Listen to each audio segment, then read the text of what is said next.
Students, today we are going to deal with forfeiture of shares under pro rata category. When the shares that were issued on pro rata basis are forfeited, the amount in arrears is determined by following this process. Step number 1. If in the question the number of shares applied by the defaulting shareholder is missing, we need to find out his number of shares applied by following this formula given. That is, take his number of shares allotted, multiply by the total shares applied under that pro rata category divided by the total shares allotted under the pro rata category. If the number of shares allotted is missing in the question, then we need to calculate his number of shares by following the formula given. That is, take his number of shares applied, multiply by the total shares allotted under pro rata category. So you have to be very careful, and divided by total shares applied under pro rata category. Then we need to calculate, step number 2 is to the number of the amount of money received on application, and that is, take his number of shares which he applied and multiply by the application money per share. Then we need to calculate the actual application money due, and for that we need to take his allotted shares, multiply by the application money per share. We need to calculate the excess application money received by following this step, and then we need to calculate the amount which is due on his allotment. And for that we need to take his number of shares allotted multiplied by the allotment money per share. We need to adjust the excess money, and if at all there is an amount still to be received by the defaulting shareholder, that amount will be the calls in arrears. If the shares are issued at premium and it is collected at the time of allotment, always remember, if you have any excess money left, that must be first adjusted towards share capital and thereafter only against security premium. So let us do a question based on that topic. So there is a company which issued 40,000 shares of rupees 10 each for 12 each. That means the premium amount is 2. On application, the amount is 2. On allotment, it's 5. That is including the premium.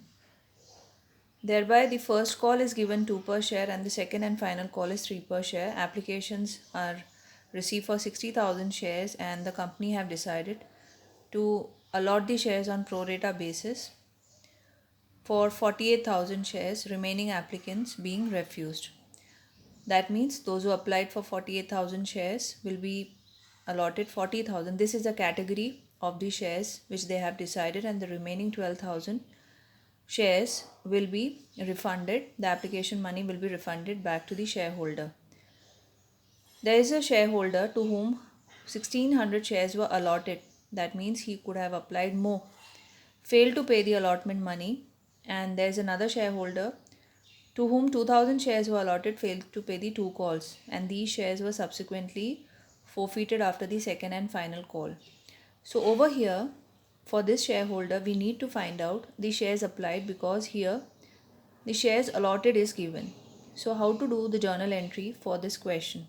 So first we will make the journal entry for the share application money received. That is for the 60,000 response we got, that is bank account debited to share application, that is 60,000, and multiply by the application per share, that is 2 rupees which was given, 1,20,000, and then the money which we received have to be allocated to the respective accounts. That is, share capital will be credited with actually what shares we issued, that is 40,000 into 2. Bank account will be credited with 24,000. That means the excess money which were refunded, that was 12,000 into 2, 24,000. And the shares allotment, that was the category of the pro rata category. That means 8,000 shares which we received in excess for that pro rata category into 2, 16,000. We need to make a due for the next installment, that is share allotment to share capital to security premium reserve. And here, bank account debited to share allotment, we have to remember the defaulting shareholder who failed to pay this allotment money. So we need to calculate how did we actually arrive at the calls in arrears for that person who failed to pay the allotment money. So here we come to the working note. As I told you earlier, the formula for finding out the number of shares applied by this person, because in the question The number of shares allotted was given, so we need to find out the number of shares applied. So there we need to write down the number of shares allotted multiplied by the total number of shares under the pro rata category was 48,000, and the total number of shares under the pro rata category which was allotted was 40,000, and we arrive at the number of shares applied by this person. Then we need to find out the application money received, that was the number of shares applied by multiplied by the application per share, and then the amount received on application, that was actual money due on application, was 1600 into 2, that is 3200.